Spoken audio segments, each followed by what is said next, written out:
in energy sustainability will be conducted by Ms. Irosha Fernando, Director, Household, Agro and SME sectors of the Sri Lanka Sustainable Energy Authority. She will brief you on how an energy label functions as a tool to reduce the energy demand and promote the sale of energy efficient products. Ms. Irosha Fernando graduated with honors in 2002 from the University of Moratuwa, specializing in mechanical engineering. Later in 2006, she obtained her postgraduate diploma in energy technology from the same university. She joined the Energy Conservation Fund, which is the predecessor of the Sri Lanka Sustainable Energy Authority, in 2005.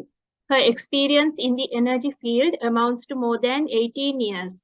At present, she serves as the Director, Households, Agro and SME sectors of the Sri Lanka Sustainable Energy Authority. And Ms. Irosha Fernando is a chartered mechanical engineer and a certified monitoring and verification professional as entitled by the Association of Energy Engineers. She also holds the memberships of the IESL, the SLEMA, and the Association of Energy Engineers. Now I cordially invite Ms. Irosha Fernando to conduct her presentation on the role of energy labeling in energy sustainability. The presentation will span 40 minutes, followed with a 20 minutes Q&A session, and it will be moderated by the President of the SLEMA. So you could direct your queries via Zoom chat. Thank you. Thank you, Nimashi. I think you can hear me. Okay. Good evening, all. It is my pleasure to deliver this presentation in the Energy Management Forum of the SLEMA.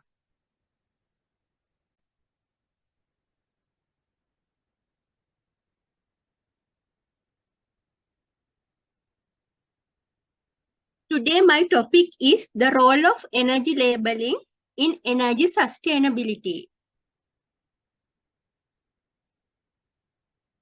Here I present the content of my presentation, energy sustainability, energy label and its use, objectives of appliance energy labeling, selecting appliances for labeling, status of appliance energy labeling program in Sri Lanka, milestones in appliance labeling in an appliance labeling project, standards, test facilities, awareness, energy labels, implementation mechanism, regulations,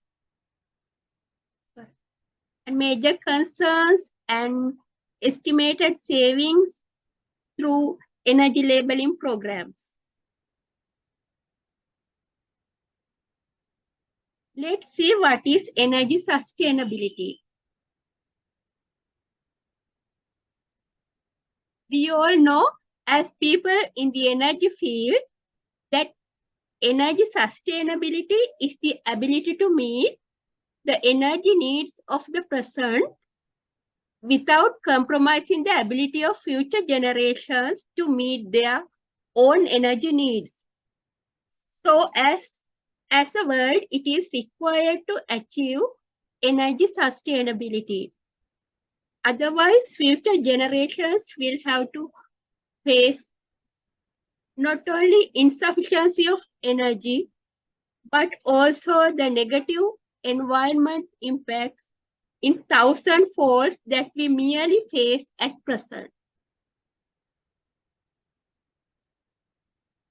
So let's see how to achieve energy sustainability. Here you can see that in this slide,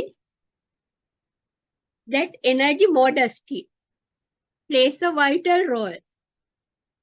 We know that energy modesty is the use of optimum amount of energy for a specific requirement. For an example, maybe the simplest example, if we need 1 cup of hot water, we prepare just 1 cup, but not more than that. By doing so, we save water as well as energy for heating. if we consider about appliances, we can practice energy modesty by using at least size or the capacity. We can use energy modesty by using the least size or the capacity of appliances which serves our need. By doing so, we can reduce the energy consumption which will be used to operate the equipment. Another easy example is that we use the optimum size of refrigerator that serves the needs of our family. Similarly, we can live in the most optimum size of house which is enough for our family so that we can reduce energy consumption.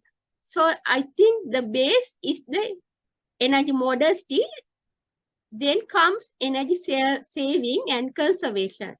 Energy modesty, I think we can achieve by awareness and attitudes of people. And then comes energy conservation, and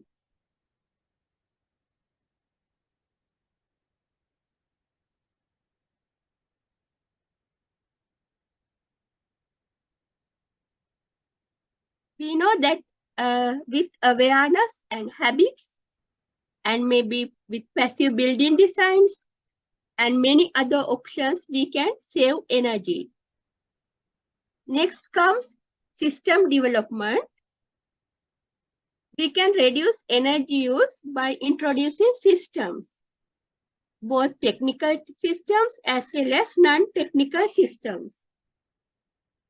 Maybe we can introduce a building management system reducing energy use in our premises, which is a technical option. And at the same time, we can introduce an energy policy for the premises, for the organization. On top of that comes energy efficiency and improvement. And it can be done with awareness and technological improvement. And then on top of that comes renewable energy. However, there are limitations for introducing renewable energy due to limitations in resources, technology, and majorly finance. So here we see that for improving energy efficiency, that appliance labeling program is an option for improving energy efficiency.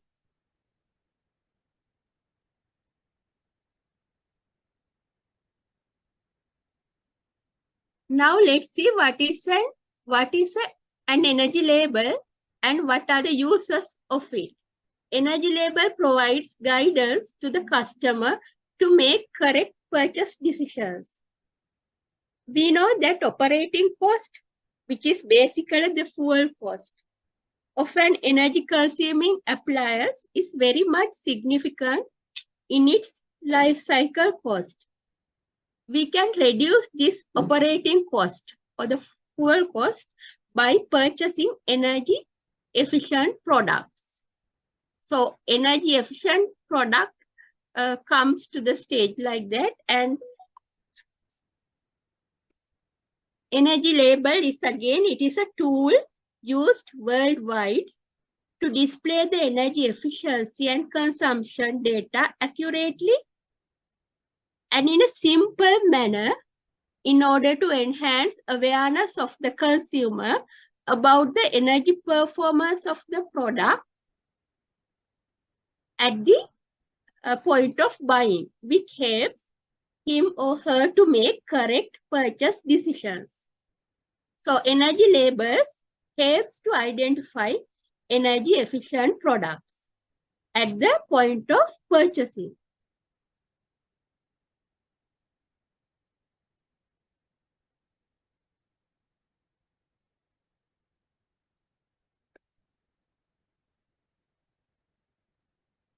energy labels are generally displayed on the product or on the product container or the box. And it helps to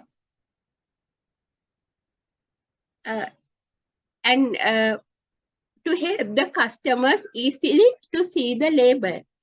So this is an example from a foreign country that the label is fixed on the refrigerator, and this is on a washing machine. This is the European energy label. And here I have taken examples from Sri Lanka also. Here, the LED lamps with energy label on shelves of a shop.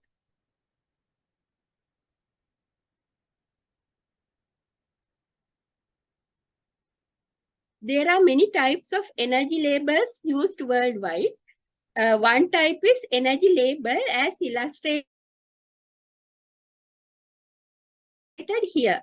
On left, it helps the buyer to compare among products, and it is called comparative label. You can see that there are stars or maybe bars or alphabets on the energy label. So it provides a comparative,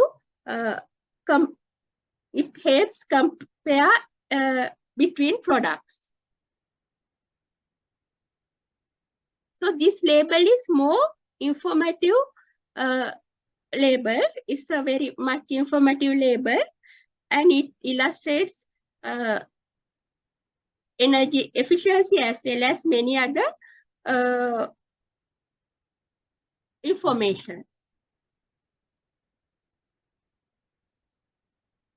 So endorsement label is the other type. So from this label, it provides information that the product is energy efficient, just one information.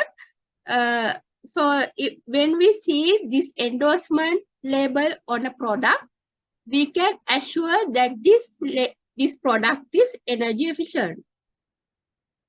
So there are examples for endorsement labels. The most famous one is the Energy Star, USA Energy Star label. And these are some examples from other countries. And the minimum energy efficiency label, which we have introduced for LED lamps. It is which we saw in the previous slide. It is also an endorsement label, but with more information.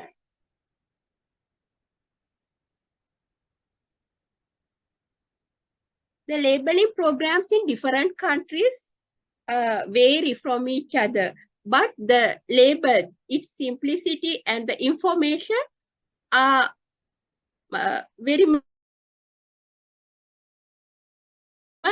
similar. Sorry, the information provided in the label may be similar. So the objectives of appliance energy labeling, the major objective is to reduce energy demand.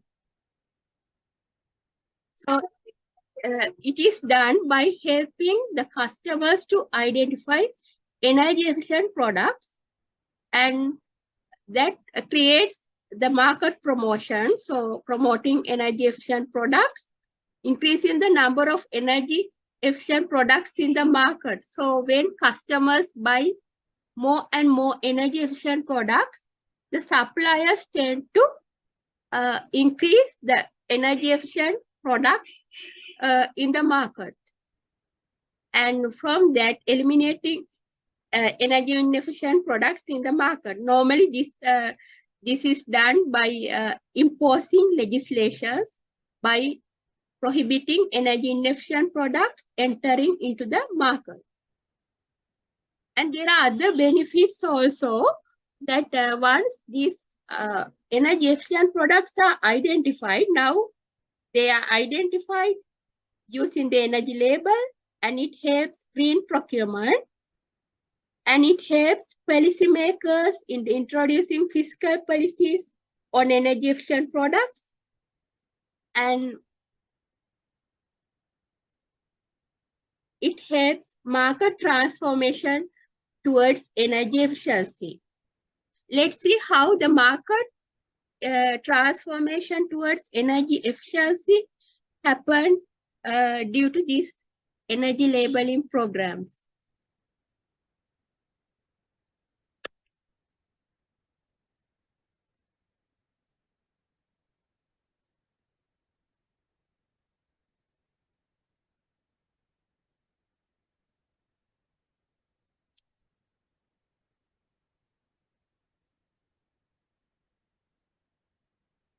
Yeah. Here I have illustrated in this graph how the markets are transforming towards energy efficiency by introducing energy labeling programs and by banning of inefficient products in the market. So here the y-axis gives the energy efficiency and the x-axis is the timeline. So here the products in the market and they are in level of energy efficiency in the y-axis. So once we introduce MEP levels and we impose legislations, on inefficient prohibitions on inefficient products, we can see that only energy efficient products remain in the market and inefficient products will remove from the market. So now there is a competition between the vendors to make their products energy efficiency. So with time, the energy efficiency products in the market increases because the vendors or manufacturers tend to increase the energy efficiency levels of their products. So now we can see the energy efficiency level of the products in the market has become high. And now again, we make the restrictions on the energy efficiency levels. We make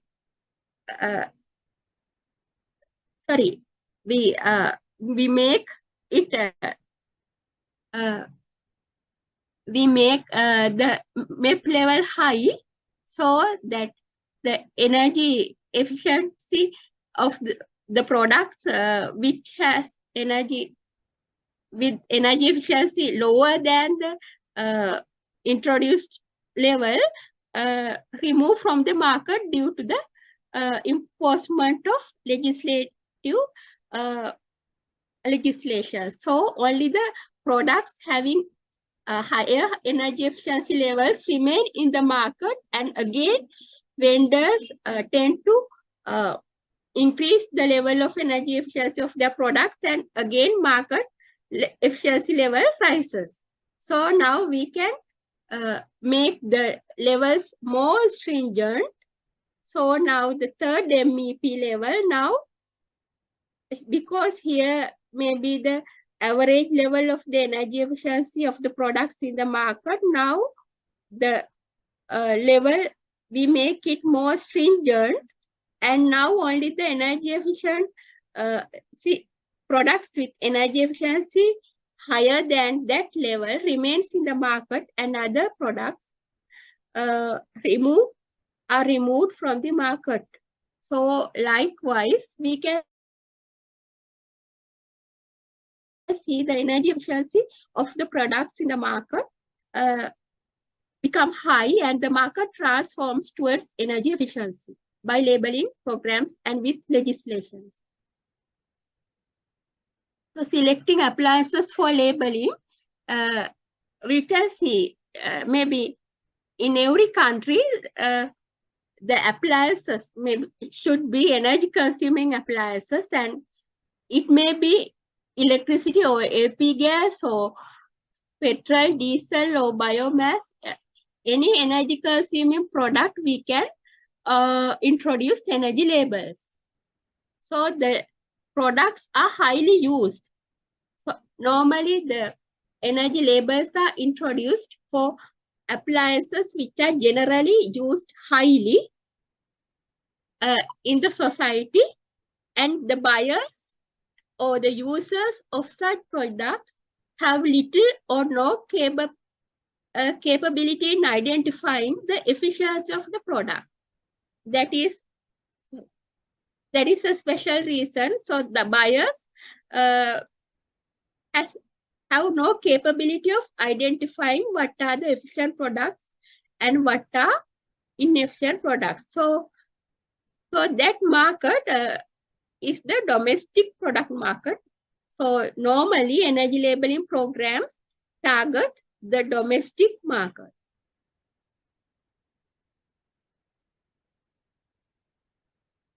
So selecting appliances for labeling,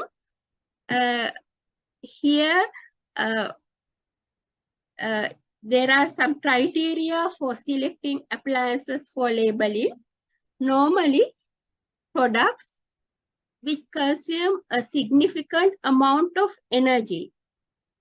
We know that energy is kilowatt hours. So if this value is high, normally we consider that product as a major product to introduce for the energy label, and which are available in most of the households. If this product is available in most of the households, again, it can be considered as priority product for energy labeling. For an example, you know that in Sri Lanka, CFL compact fluorescent lamp was the first item to be labeled. So the lamp is available in most of the household. Normally, one household may have at least 3 or 4 lamps. So in that sense, the amount of energy consumed by the compact fluorescent lamps when considered within the country is very much high. So we can address such products in energy labeling programs for which energy efficient technology exists but not being used in most products in the market. Maybe there are energy efficient technologies. For an example, maybe we know that tube light, we have T8 tube light and T5 tube light, but we know that T5 tube lights are energy efficient.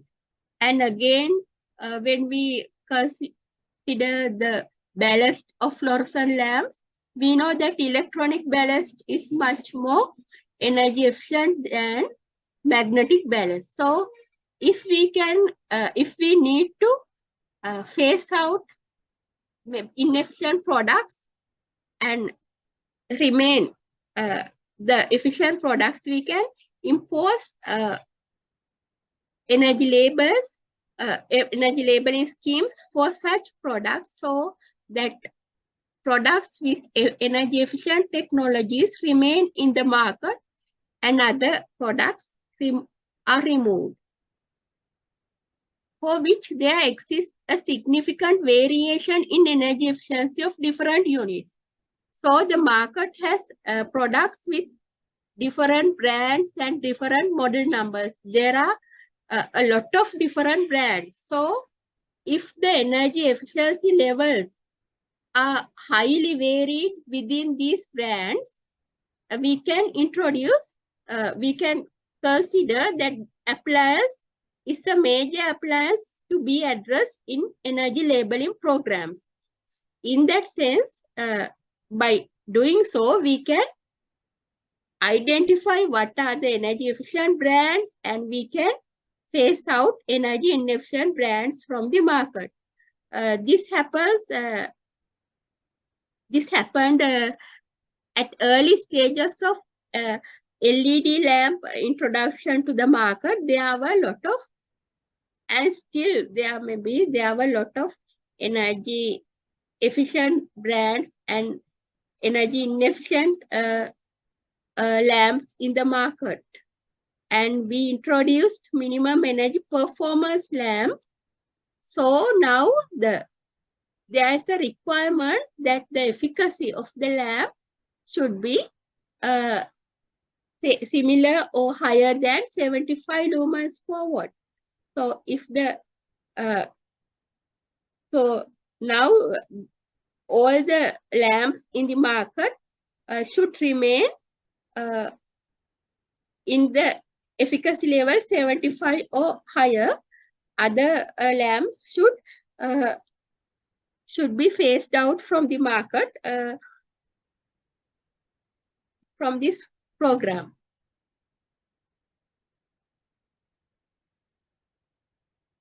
I will briefly discuss about the energy labeling program in Sri Lanka. Here I have put historical milestones. Some of you here maybe know about the energy label introduced in voluntary basis for compact fluorescent lamp in 2002. This was done with association of the agencies, government agencies such as Sri Lanka Standards Institution, DSM branch of Ceylon Electricity Board, and National Engineering Research and Development Center. So a voluntary labeling program for compact fluorescent lamps was launched.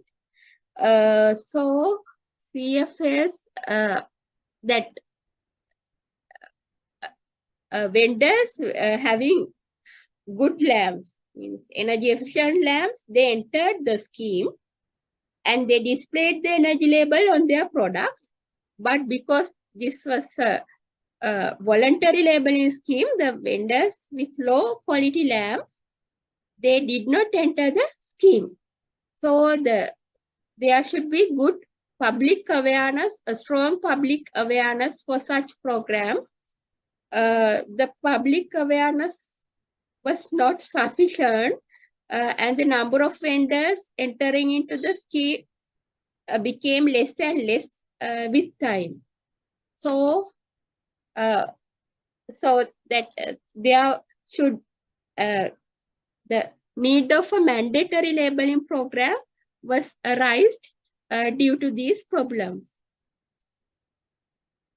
So, in the Sri Lanka Sustainable Energy Authority, with its Establishment Act from clauses 35 and 36, legal provisions are given for mandatory energy labeling schemes, not only for appliances, but also for vehicles and such energy consuming items. So this is the voluntary energy label which was used during the voluntary labeling program in 2002. So the status of appliance labeling program in Sri Lanka, so with the authoritative powers given in the Act of Sri Lanka Sustainable Energy Authority, mandatory labeling schemes have been introduced for up to now for compact fluorescent lamps, ceiling fans, and LED lamps. So far, for these three appliances, three items, mandatory labeling schemes are operated, and very soon the mandatory labeling scheme for refrigerators will be implemented because the Gas Act is already issued, and we have to drive the vendors towards the requirement. And voluntary energy labeling schemes, scheme for computers from 2019, and for other appliances such as air conditioners, LED panel lights, rice cookers, water pumps, induction motors, televisions, pedestal fan, washing machine, electric cookers and electric kettles are in pipeline of the energy labeling programs. Energy labeling program. So this is the roadmap for energy labeling program as decided by the Sustainable Energy Authority.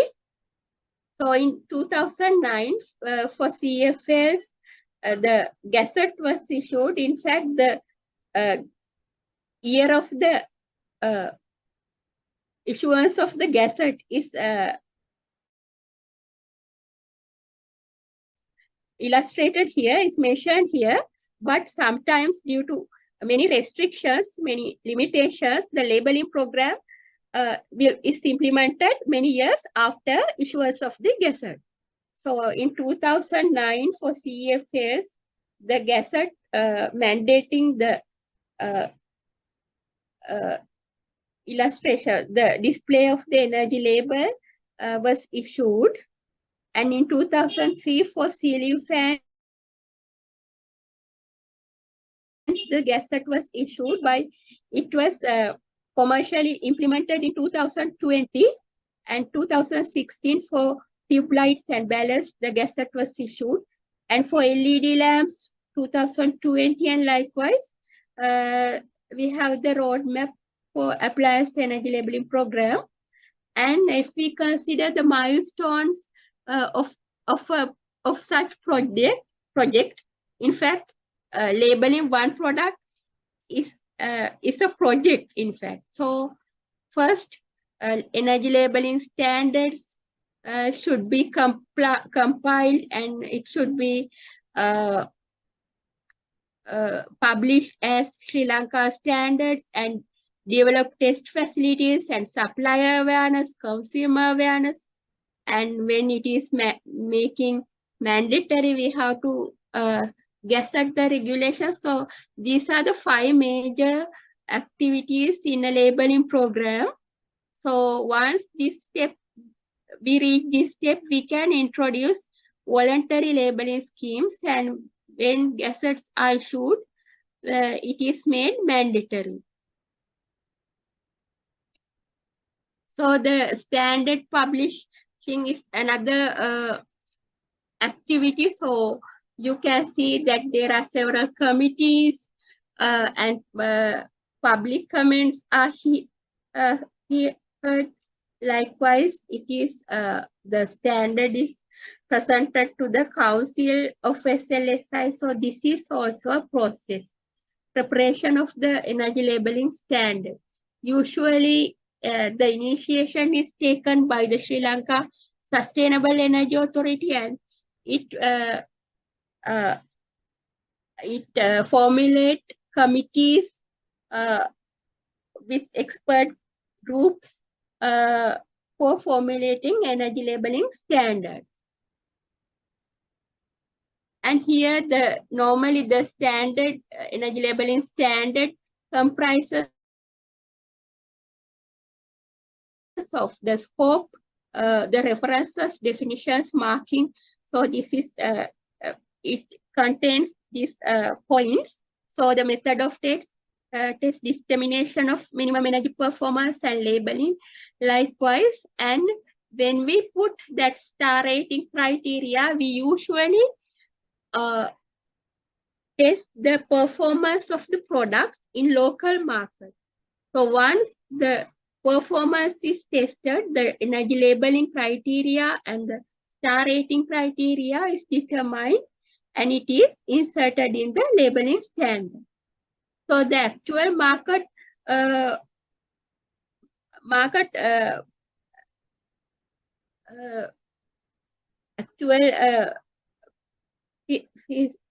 features of the market is illustrated from the energy labeling criteria.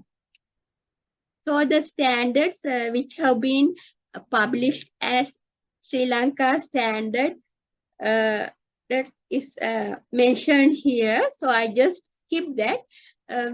You can get these standards from the library of the Sri Lanka standards institution, this CFL standard, it has revised now 3 times. The labeling criteria and the star rating criteria has made stringent. So the electric motors, the standard is being revised. Likewise, we have the standards published as Sri Lanka standard. The test facilities, we have test facilities for testing CFLs, LED lamps, ceiling fans, and refrigerators. So the testing facilities for these appliances are established at these government institutions.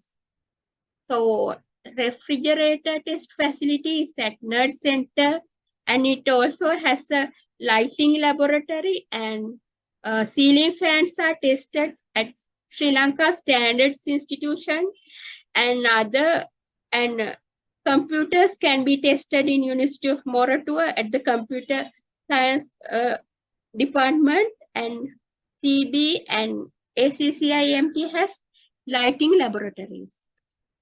And these are some pictures of the lighting laboratory, RCA, and refrigerator test facility at Nerd Center. And this awareness of the supplier is a major activity. Supplier means the importer, local manufacturer, or any distributor of the product. So before initiating a voluntary program, we usually aware or educate the manufacturer about the content of the standard and the implementation mechanism of the labeling program and the legal requirements that he has to bind. And the public awareness is the most major, most important activity, and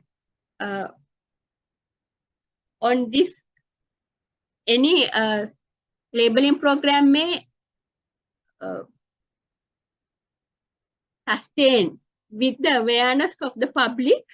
So the public needs to be aware well about the label and how to understand its content, how to identify energy efficient appliances by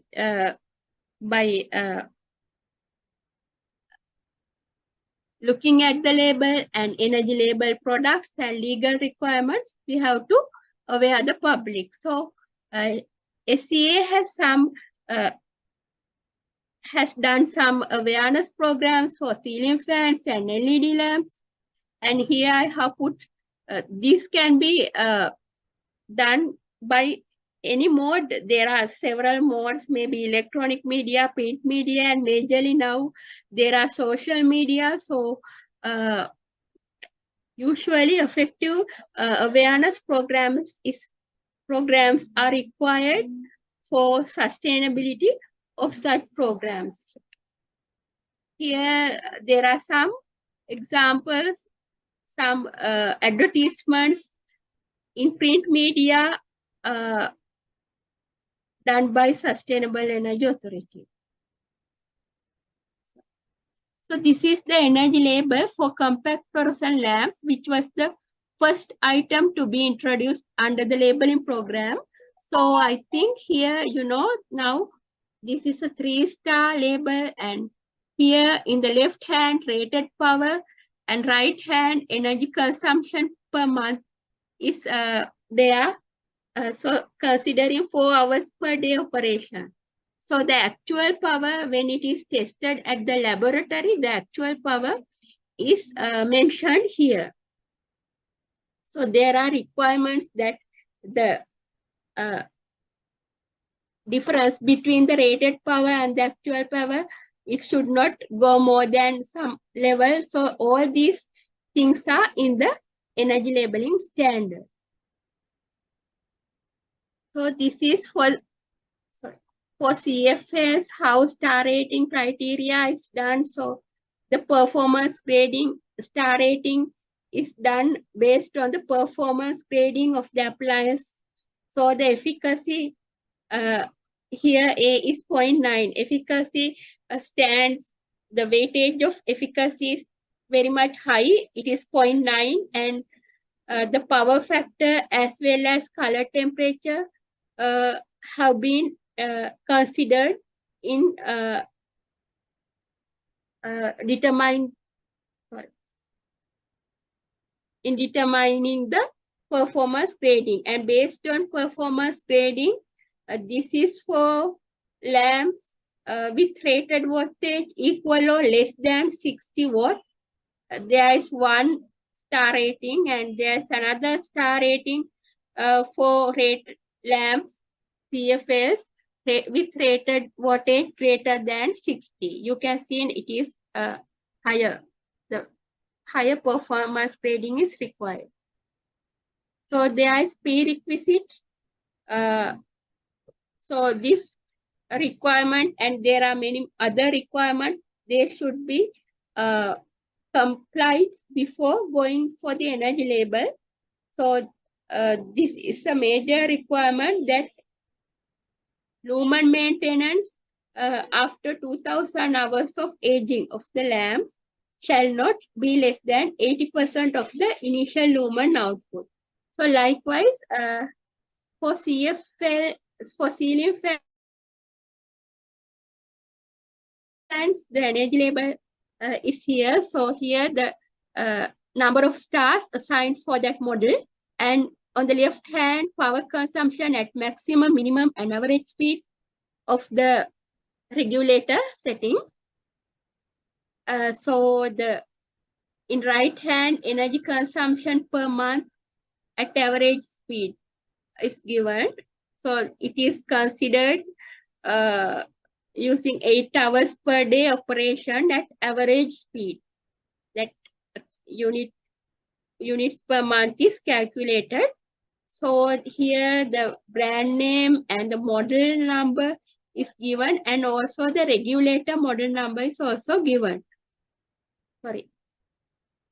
So here, for every brand and model, a label should be a label is assigned. A star rating is assigned for every model and brand. So this is the star rating criteria for ceiling fans. Here we can see that service factor, which is identical for identical of the energy efficiency of the fan, is here. There are weightage factors, and a big amount is going for the service factor, and incremental flow rate and power factor are also considered. So here, this is the MEP labels. There's no star label for LED lamps until now, but we plan to have a label with stars in the next year, in the coming year. So this is the MEP label introduced for LED lamps. Here the measured power consumption. Here the efficacy is given in the middle, and in the right hand, energy consumption per month in kilowatt hours per month. Again, considering 4 hours per day operation. Here the actual light output is also given at the bottom. So by considering this value in the center of the label, we can in fact compare the efficiency of lamps, even it is an endorsement label. So this is the this is for the refrigerators. So this was recently made mandatory with the Gazette notification, but it will be commercially launched maybe after several months. So this is the average measured power here, and here this is the indicator of the energy efficiency in liters per watt, energy performance. So here in right hand, monthly energy use in kilowatt hours per month, and refrigerant used is also given in the label. So there are many information such as carbon dioxide, global warming potential, ozone depletion potential, likewise many information in the refrigerator label. So this is the energy label that Sustainable Energy Authority expect to introduce in future. This is even now this is introduced in the water pump standard as well as panel light standard. So this will be the future energy label. It has a QR code also. So it is expected to introduce QR code, and which consists of online database which can be accessible to the general public, and also an online platform for the major stakeholders for online coordination of the labeling program. So these are the implementation, the major institutions or the stakeholders involving in the energy labeling program, Sustainable Energy Authority, Sri Lanka Standard Institution, and majorly test facilities which provides energy labeling.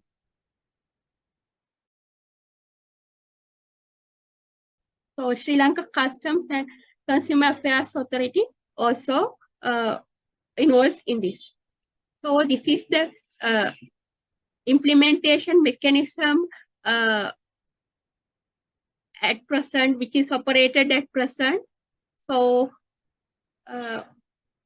you can see that that first comes here the manufacturers has to submit energy labeling applications to SLSI, and then SLSI collect samples from the customs or the manufacturers, local manufacturing plant, if it is a local manufactured product, and then the SLSI submits the samples to the testing facility, and it then SLSI receives the test results and the test report, and then it notify SLSCA about the performance of the product, and then if it is passed the test, the product is passed the test, it issues an energy labeling certificate to the manufacturer, and then manufacturer can submit it to the customs and get his products released from the customs. If it is not passed and if it is failed, the energy test, this needs to be reshipped to the manufactured country. So likewise, then manufacturer fix the label on his products and put them into the market. So on the other hand, SCA aware the customers about the energy label. So the regulations are there. So there are SCA has the legislative authority to put regulations. So in regulations, minimum performance levels, there are minimum performance levels, and the presence of the energy label is mandatory, and if the product is not conforming the given standard levels of efficiency levels, the product cannot enter into the market. And so the energy label is not assigned to that product, and product also cannot enter into the local market. So the regulations are mentioned here, and the major concerns of the program is high awareness of the consumer is required, systematic market surveillance is required, and updates on to the star rating criteria. is required from time to time. It should be made more stringent and stringent. So adequate test facilities are required, and also the capital cost for these test facilities are usually high, and pricing control is required because manufacturers with higher energy efficient level with products with higher energy efficient products tend to increase their prices high, tend to increase their prices. So to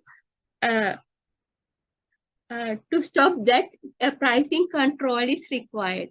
And social and environment concerns are also need to be addressed, like recycling and like recycling and those concerns. So the estimated energy savings, here I have put energy savings for CFL, ceiling fans, LED lamps, and refrigerators. So for CFLs, in fact, when CFL energy label for CFLs was introduced, the CFL itself was promoted in 2012.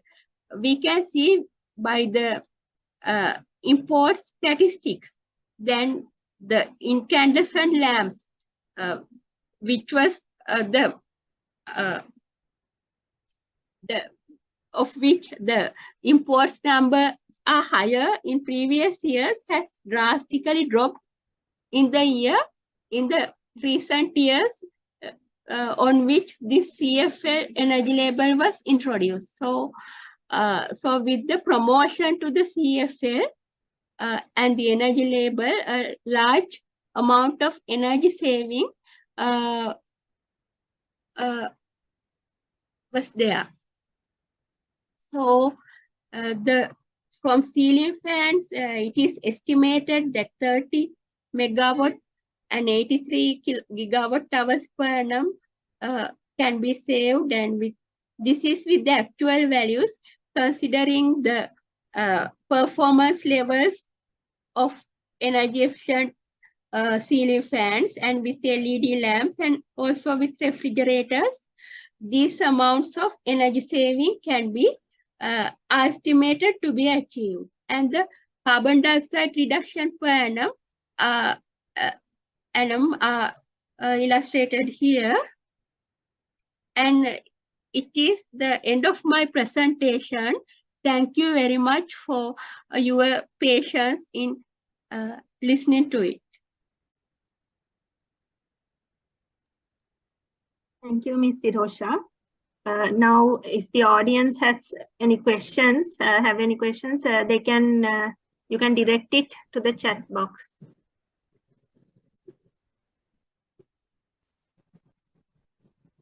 I think there's already 2 questions posed by Mr.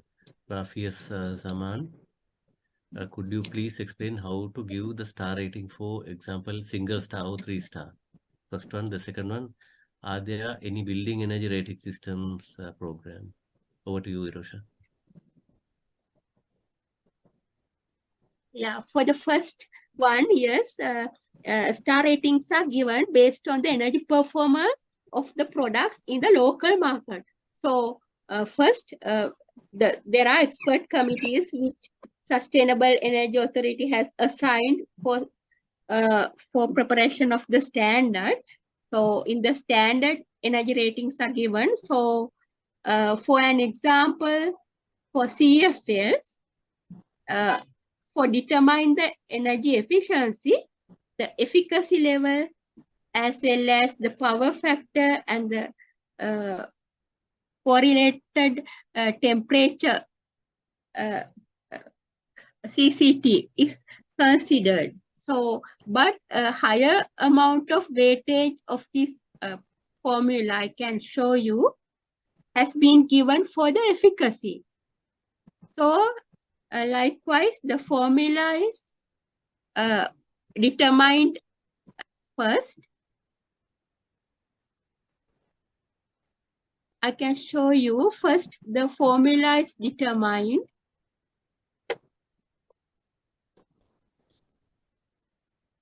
And based on the test results of the products in the local market, these star ratings are given. So these star ratings are given on the based on the test measurements of the products, and which we have, then we put the results to this formula and then determine what are the limits for different star ratings. I think you got it.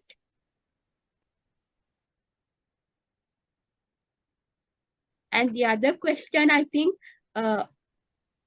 for buildings, yes, now there's a building code, and it gives minimum levels, and I think in future there will be, we can introduce energy rating systems for buildings also. At the moment, there is no rating for commercial buildings. Yeah.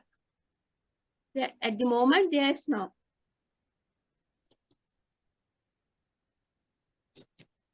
Right. Okay. Irosha, thank you very much for accepting our invitation to make a presentation at our this energy management forum, and it was a very elaborative presentation regarding the energy usage, national energy usage, and the importance of energy efficiency. So, the audience having any other questions?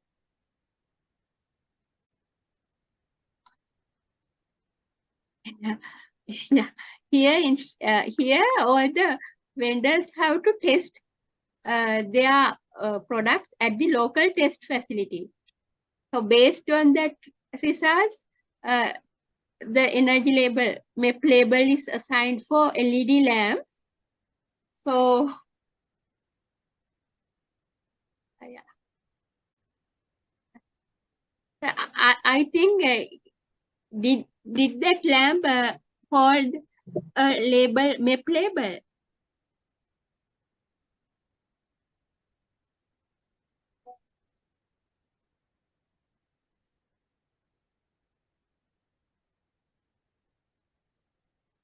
Is it is the answer is clear?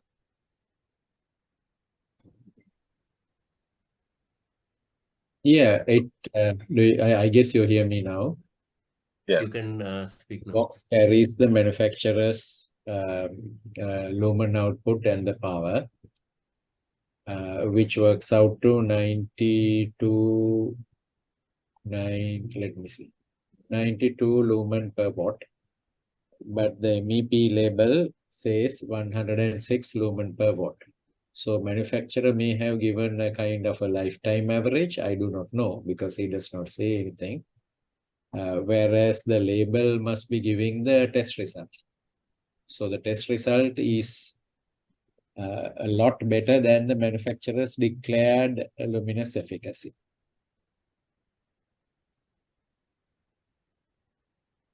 I think that readings are very much sensitive. So is the manufacturer more conservative and giving a kind of a lifetime average figure or a midlife figure? Perhaps the test report gives the results for a new LED, because I don't think you are testing for any degradation, isn't it? No, only the initial lumina. Yes. Anyway, these are finer improvements that may have to come in years to come. So the difference between the two is about 15%, 92 versus 106. Manufacturer says 92. The MEPS label says 106. Yeah, I think that's an important factor, because the consumers also will concern about these kind of differences, and then they will sometimes tend to doubt about these indicators. So, so it has to be updated. If their product is getting more quality, then I think so. I don't know whether the testing facilities availability and all that will can do that frequent testing and updating the thing, but that's a matter of concern, I think. I have a quick question. Question number 2. If we come across a shop selling unlabeled products, whom do we call and complain? So you can complain to the Consumer Affairs Authority. Their hotline. And you can also complain to Sustainable Energy Authority, and I think you can also complain to the police, because I think police is bound for any of the regulations issued in the country. So I think you can also complain to the police. I think there has to be equal media coverage, or at least information available somewhere where people can quickly find out what appliances must carry a label, mandatory. And if anybody sees, because even an electrical engineer may not know whether a device that he buys should have carried a label, unless he has some place where he can quickly refer up to, maybe a web address or whatever. Maybe in the SLEMA website even, you can have it, a SCA website, that the following appliances should mandatorily carry. And if you see any violation, please do the following, complain to A, B, C, and D. So, so that at least some people who have civic consciousness will have a place to complain, and they will know exactly where to complain and about what they can complain, because I think we are rather confusing the market quite a lot by having mandatory standards, voluntary standards, standards under preparation, standard being discussed, etc. So even I myself am very confused as to if I see a ceiling fan without a label, whether I should complain or not. I'm also not sure. Okay, and okay, that's perfectly all right. That's how things happen when in the development process. But if there is one single place where it can be checked that a ceiling fan of these specifications must carry a minimum label, then I'm also sure that I'm doing the correct complaint. Yeah, Thank you. Thank you. Yes, please. Yeah. Any other questions or concerns from the audience?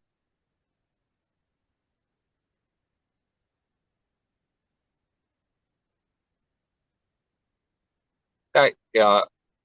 Irosha, I have a question.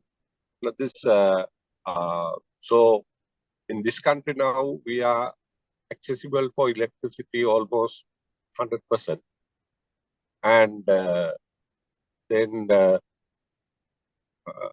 so what if we see the per capita electricity consumption of people, it's very low. So does it mean that the energy consumption, or rather electricity consumption in our country are very efficient, or else, or their usage is very low? So, what do you have, I mean, to tell about that? Yeah, I think the consumption levels when compared to other countries, it is still low in our country. Yeah, maybe it comes from that our maybe from the habits or something. I think still energy consumption is lower per capita. Per head energy consumption is lower in Sri Lanka, I think, with the information that I have heard. Right. Okay. Yeah. So we are an underdeveloped country, so maybe that our development activities or the economic activities are comparatively low. Yeah. And so even in that slot, we are still energy efficient. That's what we are trying to And yeah, so as you elaborated that it's a major concern all over the world, that energy efficiency, because it leads to the environmental issues, climate changes, all that. So energy generation is one of the rather culprit in that sense of the environmental effects.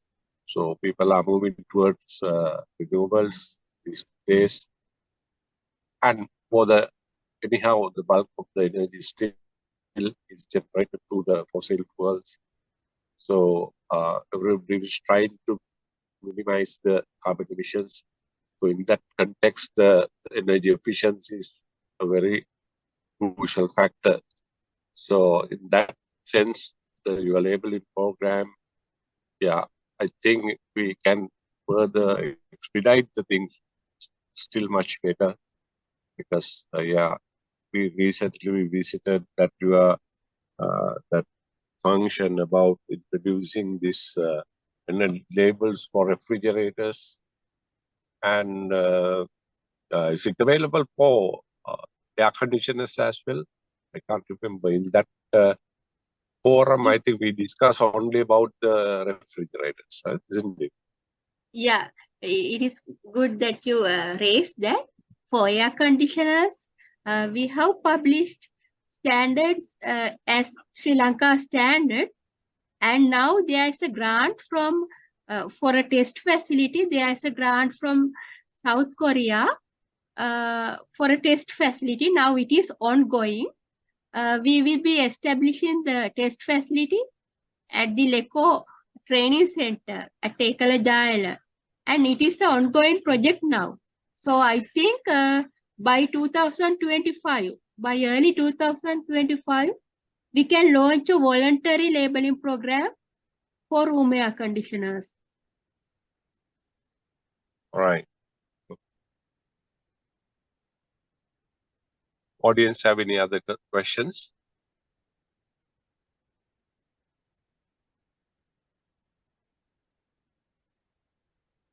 And Nimashi, you can take the control. Yes, thank you. Thank you, Ms. Irosha, for your very insightful presentation. Ladies and gentlemen, thank you for your valuable time and participation. We look forward to meeting you in another EMF in the near future. Thank you and good night. Until then.